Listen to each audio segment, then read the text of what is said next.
پس از مرگ هوشنگ، طهمورث بر تخت شاهی نشست و موبدان را برای نخستین بار به دربار فراخواند. او گفت: من جهان را از بدیها پاک خواهم ساخت و دست دیوان را کوتاه خواهم نمود.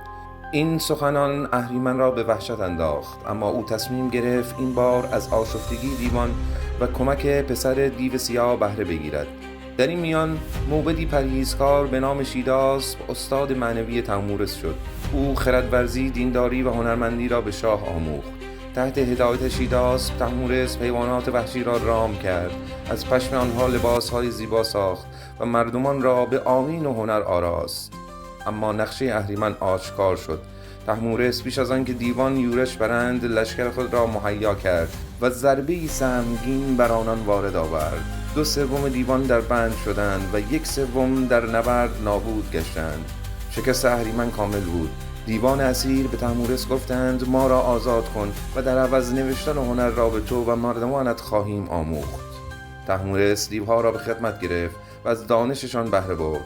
اما این شکست اهریمن را به تفکری تازه رساند. او دریافت که جنگ با انسانها بیفایده است و از این پس باید با وسوسه و نفوذ در ذهنشان آنان را به زنجیر گمراهی کشد. طهمورث پس از 30 سال فرمانروایی خردمندانه درگذشت و جمشید فرزند توانمندش بر تخت شاهی نشست.